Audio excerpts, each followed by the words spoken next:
자, 온범의 오늘의 뉴스 좀 오늘의 뉴스부터 알려드리겠습니다. 부산 YMC 온범 사무총장 함께합니다. 어서 오십시오. 어서 오십시오. 네, 안녕하십니까. 자, 오늘은 첫 소식 개인형 이동장치 PM과 대중교통 간의 환승 할인 사업을 전국 최초로 부산에서 시작한다는 소식입니다. 내용 전해주실까요? 예, 퍼스널 모빌리티라고 하는 이제 PM인데요. 쉽게 말씀드리면 전동 킥보드를 연상하시면 될 것 같습니다. 근데 이 PM과 대중교통 그중에서도 이제 시내버스와의 환승 할인을 먼저 적용을 하고 5월쯤에는 도시철도와의 환승 할인도 추진한다. 이런 계획을 부산시가 이제 발표를 했습니다. 이 환승 할인 적용 시간을 살펴보면요.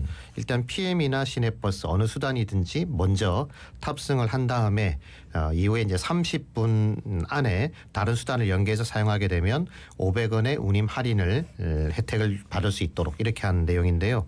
일단 서울에서도 하고는 있습니다. 공유 자전거와 대중교통 간 환승 할인을 하고는 있는데 부산하고는 방식이 좀 다릅니다. 서울은 이제 정액권 형태를 통해서 이제 할인을 해주는 방식인데 부산은 교통카드를 통해서 이용 즉시 할인이 되는 이런 차이를 가지고 있는데요.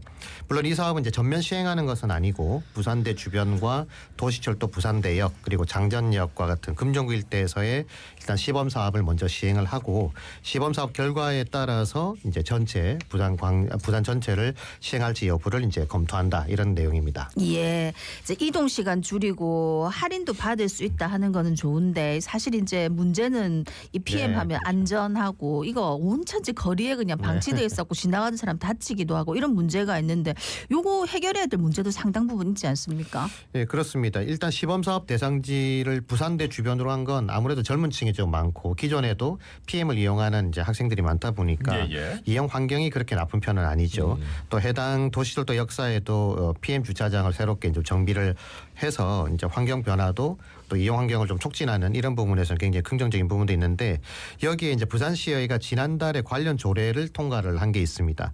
이용이 종료된 방치 PM을 이제 견인할 수 있도록 하는 이제 근거를 이제 마련하게 된 건데요. 그래서 부산시에서는 5월부터 구군과 협력해서 단속도 하고 만약 견인해서 발생하는 비용은 PM 업체에다가 청구하는 이런 내용을 이제 검토 중이다 이렇게 밝히고 있는데 근데 사실 제일 중요한 건 이제 안전 문제죠. 이렇게 헬멧을 써야 되는데 헬멧 10명 중에 한 2-3명밖에 쓰지 않는다 그러거든요. 이렇게 헬멧을 쓰지 않으니까 이제 안전 문제가 이제 나오는 거고 속도도 좀 생각보다 높고요.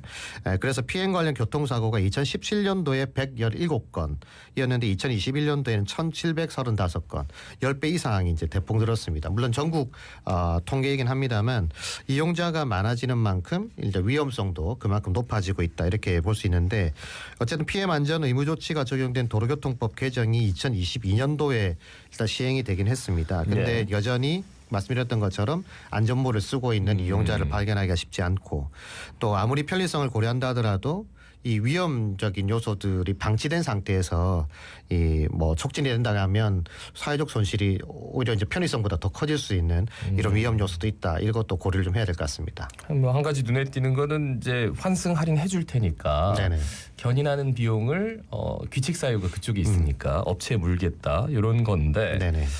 여러 우려에도 불구하고 부산시가 관련 사업을 활성화하려는 이유가 다양한 교통수단 하나로 연결하는 마스 사업.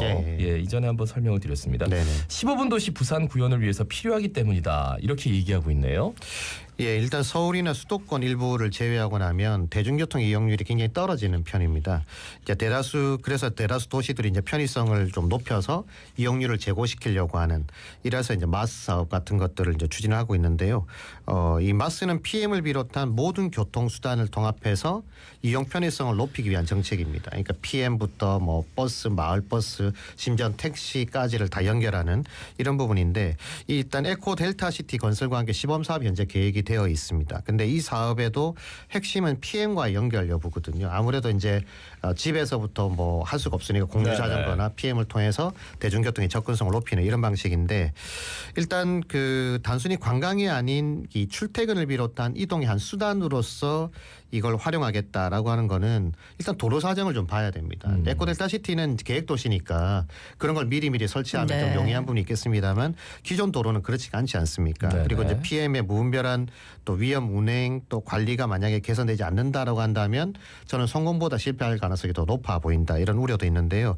그래서 이번 시범 사업이 좋다 이거 뭐 또 할인도 하니까 좋은 거다 이렇게만 홍보할 게 아니라 실제 실현 가능성이라든지 또 부산 전역에 도입할 만한 내용이나 또 문제 개선 여지가 있는 것인지 이런 부분들을 충분히 검토할 수 있는 시범 사업이 되면 좋겠다. 네네. 그래야만 이제 인프라 개선에 대한 필요성도 생길 거고 또 이 교육을 제대로 해야 되잖아요. 근데 이게 교육 없이 무리한 도입을 만약에 계속 하려고 한다면 자꾸 이 15분 도시에 너무 꼽혀가지고 부산시가 좀 이걸 계속 강력하게 추진하려고 하는 의사가 있어 보이는데 이런 어쨌든 부작용이 더 커질 수 있다는 것들을 꼭 좀 염두에 좀 둬야 되지 않나 이렇게 생각이 됩니다. 네. 두 번째 소식은 부산 현대미술관 관련 소식입니다. 이게 부산 현대미술관이 개관한 지 6년을 맞고 있는데 반년 동안 공사를 계속하고 있다고요? 네. 일단 부산 현대미술관이 개관한 건 지난 2018년 6월입니다. 6월인데 서부상권의 유일한 공공미술관으로 굉장히 주목도가 높았던 그런 기관이죠. 근데 불과 6년 만에 옥상 전망대 그리고 로비 기념품 샵을 이제 짓는 공사를 반년 동안 이어오고 있다 이런 내용인데요. 현재는 정문 이용은 불가능하고 후문으로 이제 들어갈 수 있는데 이것도 공사 중 안내판이 이제 버젓이 있고 또 들어가자마자 공사를 하고 있으니까 임시 벽을 이제 첫 번째 마주하게 되는 그러니까 이용 시민들의 불편함이 더 커질 수밖에 없는 상황이겠죠. 근데 공사의 주된 내용도 건물 보수가 아니라 이제 인테리어 공사를 하고 있는 건데요. 옥상에는 이제 식당을 일단 추가 건립하고 있는 내용이고 로비는 말씀드린 것처럼 기념품 샵을 지금 만들고 있는 건데 지난 3년간 미술관이 확보한 예산을 좀 살펴보니까 공사비는 연평균 500%가 넘게 이제 확보했었습니다. 반면에 기획 전시 예산은 10% 정도밖에 이제 늘지 않았다는 거죠. 특히 옥상과 로비 공사에 사용한 예산만 보더라도 8억 8천만 원이 지금 투입되고 있는데요. 현 관장이 취임한 이후 과함 이후에 예산 집행한 게 8개 항목이 있는데 그중에 6개가 공사 항목이다. 이렇게 말씀드릴 수 있겠습니다. 그 관람객의 편의를 위해서도 그렇고 이제 수익 사업 쪽으로 좀 가는 것 같은데 중요한 건 이제 건립된 지 6년밖에 되지 않은 건물이기도 하고 미술관 본래 목적 뭐 전시 관람 이 공사보다는 뭔가 다른 쪽으로 공사가 더 진행되는 것 같아서 여기에 대한 지적은 좀 있어야 되겠네요. 예, 일단 내용을 보면 이게 좀 왜 이런 공사를 할까 이런 생각이 드는 부분들이 굉장히 많이 있는데 이게 또 행정 절차상도 문제가 있습니다. 그러니까 옥상 식당만 하더라도 이제 현대미술관이 위치한 데가 을숙도거든요. 철새 도래지 아니라 말이죠. 그러니까 천연기념물인 철새 도래지 내에 건물을 증축을 하려고 하면 일단 문화재청에 허가를 득해야 됩니다. 근데 정부가 그러려면 이제 설립 타당성 평가 같은 게 나와야 되잖아요. 근데 이게 지금 공사는 진행되고 있는데 이 타당성 평가가 다음 달에 나온다는 거예요. 그러니까 이제 이 절차를 지키지 않고 공사부터 시행한 이런 내용이 되는 건데 여기에다가 부산시의회에서도 좀 식당을 건립하는 거에 대한 증축하는 거에 대한 문제 제기를 했는데 얘기가 이겁니다. 수요 예측을 제대로 했냐? 이제 관람객이 얼마나 오고 실제 식당을 이용하려고 하면 점심시간 때 많이 와야 되잖아요. 근데 이제 이게 점심시간 대에 을숙도 내에 있고 떨어져 있고 공간적으로 또 이제 그런 부분이 있다 보니까 그래서 식당을 하려고 했는지는 모르지만 역으로 얘기하면 수요가 그만큼 창출되지 않을 수도 있다. 그래서 만약 그렇게 되면 또 이제 시에서 또 예산을 지원해 줘야 되는 거 아니냐. 이런 부분들을 이제 우려를 했고 뭔가 앞뒤가 잘 안 맞지 않다 이런 지적을 한 건데요. 이런 상황에 대해서 저는 그런 생각이 들더라고. 이걸 행정기관에서 뭐 했나 부산시가 이게 절차가 지금 맞지 않고 또 수요 예측이 제대로 됐는지 이런 부분에 대해서 좀 제대로 안 된 거 아닐까 이런 의아한 생각이 좀 들었는데 일단 미술관에서는 전시 공간을 넘어서 문화체험 공간으로 확장하기 위해서 이걸 추진하고 있다 얘기를 했거든요. 근데 기념품 샵하고 식당 짓는 게 문화체험 공간하고 무슨 상관이 있을까? 밥 먹고 더 많이 보라고 하는 걸까?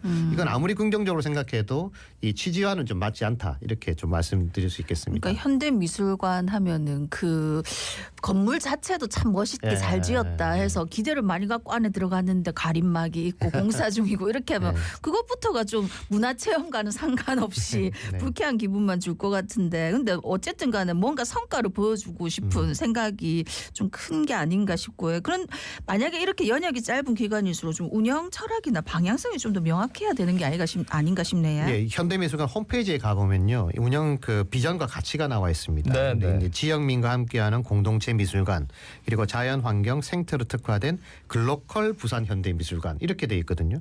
근데 이 기념품 샵이나 식당이 공동체 미술관에 뭐 억지로 해석하면 좀 부합할 수 있다. 뭐 식탁 공동체다. 뭐 이렇게 얘기도 할 수 있겠습니다만 자연 생태 환경에 특화된 현대미술관의 컨셉과 맞느냐 이거를 이제 그 맞다라고 말하기는 좀 어렵다는 거죠. 도리어 이제 그 위치한 을숙도의 생태적 가치라든지 좀 그리고 이를 이제 현대미술과 좀 연계해서 좀 전시나 기획전들을 이렇게 해야 되는데 예산이 뭐 지난 3년간 10%밖에 늘지 않았다고 한다면 이것도 크게 뭔가 생각을 하고 있지 않다고 볼 수 있는데요. 어쨌든 네네. 지역과 상생을 하게 될 때 지역의 특색을 제대로 살릴 때 그때 더 많은 관람객이 오고 아 저 미술관에 가면 뭔가 특색 있는 걸 볼 수 있어. 네. 저기만 가야만 볼 수 있어. 이래야 이제 시민들이 많이 가는 건데 그렇지가 않고 늘상 하는 형식의 뭐 확장 이런 것들이란다면 저는 이거는 좀 적합지 않다라고 보는 거고요. 어쨌든 정확한 상황 분석이 이제 한 1년 10개월 정도 되셨는데 이게 좀 맞지 않지 않냐 이런 생각이 좀 드는 거고 지금이라도 현대미술관의 원래 목적 또 비전 가치 이런 것들을 살릴 수 있는 그런 정책을 같이 좀 이렇게 발전시켜야 이런 오명을 좀 벗지 않겠나 이렇게 생각됩니다. 예. 마지막 소식이네요. 대통령 민생 토론회 관련 소식인데 지난 4일 청년과 함께하는 민생 토론회에서 다루려고 했던 청년 연령 상향 하루 만에 백지화됐다고 하는데 이게 어떻게 된 일입니까? 예, 저출생 고령화가 가속화되면서 현재 법이 정한 청년 연령은 만 19세에서 만 34세로 돼 있습니다. 그렇죠. 근데 이걸 만 39세로 상향하는 정책을 추진하겠다. 정부가 계속 밝혀온 내용인데 일부 지자체에서는 이제 조례로 39세로 만든 네. 지자체도 있습니다. 근데 정부 차원의 추진은 처음이란 거거든요. 근데 이게 문제는 청년 연령 상향을 너무 쉽게 생각한 거다. 이렇게 생각이 좀 됩니다. 2020년 제정된 청년기본법의 연령만 바꾸면 되는 거 아니야? 이렇게 생각한 것 같은데요. 실제로는 그리 간단치 않다는 겁니다. 네, 기본법에 34세로 돼 있다고 보니까 이 조세 특례 제한법에 따라서 중소기업에 취업한 청년은 5년간 소득세 90%를 감면받게 돼 있습니다. 근데 이게 이제 연령이 상향되면 요것도 같이 늘어야 되잖아요. 네. 그렇죠. 그러면 이제 지원 예산도 당연히 늘어야 될 거고 또 세수 감소폭도 커지지 않겠습니까? 네. 뿐만 아니라 이제 청년 관련 법이 그것만 있는 건 아니니까 관련 법이 여러 가지가 있고 또 시행령도 있고 그 이제 세법도 있고 그러니까 막대한 재정 투입이 불가피한 측면도 있는 거고요. 그리고 재정 투입과 더불어서 세입 세출에도 영향을 줄 수밖에 없는데 이걸 간과하고 이제 민생 토론의 주요 안건을 올렸다가 뒤늦게 이제 문제가 되는 걸 발견했겠죠. 그래서 네. 민생토론회 당일날 삭제를 했다는 거예요. 근데 이제 더 그간 게 얼마나 급했는지 출입 기자단한테는 보통 이 사전자를 배포하지 않습니까? 네네. 여기 이 항목이 들어가 있었던 겁니다. 근데 이걸 어떻게 할 수가 없으니까 빨간 줄로 한 줄 쭉 꺼서 이제 이 자료를 했다. 활용했다. 이제 이래서 문제가 좀 되고 있는 논란이 좀 되고 있습니다. 네, 이 민생 토론회 다른 논란 다 빼고 민생 토론회라고 하지만 사실은 정책 발표 성격이 짙은데 네. 이런 거 할 때는 좀 여러 부처가 다 공통으로 검토를 하고 발표를 하는 게 맞는데 이런 일이 또 한두 번이 아니거든요. 그렇죠. 그걸 어떻게 해석해야 됩니까? 그러니까 마지막 자료 배포는 국무조정실이 했습니다. 그러니까 여러 부처의 내용들을 국무조정실이 이제 조정을 해서 하는 건데 네. 이 관계부처 합동 브리핑에도 있던 자료였거든요. 근데 이게 빨간 줄이 쳐져서 급하게 재배포됐다라고 하는 걸 보면 네. 이게 국무조정실을 할 수 있는 애는 아니다. 더 윗선에서 이걸 지시한 거다.